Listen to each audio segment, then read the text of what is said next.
Selamat datang ke Bantuan MY, saluran anda untuk info terkini bantuan rakyat Malaysia.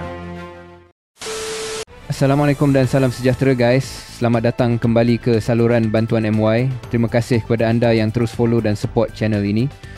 Hari ini kita bawakan perkembangan penting mengenai tarikh semakan dan pembayaran STR Fasa 1 untuk tahun 2026. Baik guys, untuk elakkan kekeliruan, kita pergi satu persatu secara tersusun. Pertama sekali, ramai yang tanya bila sebenarnya keputusan kelulusan STR Fasa 1 akan dipaparkan dan bila bayaran akan masuk. Untuk makluman, semakan di portal MySTR memang boleh dibuat pada bila-bila masa. Portal itu sentiasa dibuka dan status seperti dalam proses tidak lulus atau perubahan maklumat akan muncul di situ. Tetapi semakan itu hanyalah paparan semasa, bukan keputusan rasmi. Keputusan rasmi kelulusan hanya akan keluar selepas kerajaan mengeluarkan satu siaran media rasmi. Inilah bahagian yang ramai terlepas pandang. Setiap kali Kementerian Kewangan atau LHDN keluarkan siaran media, biasanya dua maklumat penting diumumkan serentak: tarikh mula semakan rasmi dan tarikh pembayaran STR Fasa 1.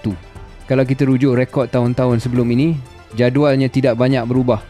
STR Fasa 1 memang hampir pasti disalurkan sebelum sambutan Tahun Baru Cina setiap tahun. Dan kementerian selalunya akan mengeluarkan siaran media kira-kira 2 minggu sebelum pembayaran bermula. Itu pola yang konsisten sejak beberapa tahun. Berdasarkan pola pembayaran STR dari 2023 hingga 2025, pengumuman rasmi memang selalunya dikeluarkan antara hujung Disember hingga minggu pertama Januari. Ini menjadikan hujung 2025 sebagai tempoh paling berkemungkinan kerajaan akan mengumumkan siaran media untuk STR 2026. Kalau kita tengok rekod sebelum ini, bayaran STR Fasa 1 biasanya bermula pada hari yang sama dengan tarikh semakan rasmi dibuka. Maksudnya, bila siaran media umumkan semakan dibuka hari ini, pada hari itu jugalah bank mula membuat pembayaran secara berperingkat. Jadi guys, jangan tunggu sekarang untuk keputusan kelulusan. Walaupun semakan boleh dibuat bila-bila masa di portal MySTR, keputusan rasmi hanya akan muncul selepas siaran media diumumkan. Sebelum tu status anda mungkin tidak berubah. Ramai juga yang komen dan tanya kenapa lambat.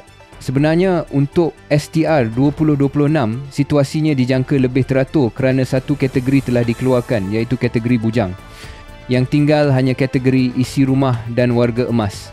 Dengan dua kategori ini saja, proses verifikasi dijangka lebih cepat dan risiko kelewatan juga lebih rendah. Tambahan kecil yang relevan, biasanya selepas siaran media diumumkan, bank-bank akan mengambil masa antara beberapa jam hingga 1 hari untuk mengemaskini paparan transaksi di aplikasi masing-masing. Ini normal dan bergantung kepada sistem bank. Secara ringkas, garis masa sebenar yang anda perlu fokus ialah semakan umum boleh dibuat bila-bila masa. Keputusan kelulusan hanya selepas siaran media rasmi kerajaan.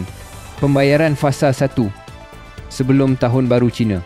Jangkaan siaran media hujung Disember hingga awal Januari berdasarkan rekod tahun-tahun sebelum. Harap penerangan ini membantu dan lebih jelas berbanding maklumat yang bertebaran sebelum ini. Kita tunggu siaran media rasmi saja, barulah semua tarikh akan disahkan. Terima kasih kerana menonton Bantuan MY. Kita jumpa lagi dalam laporan seterusnya.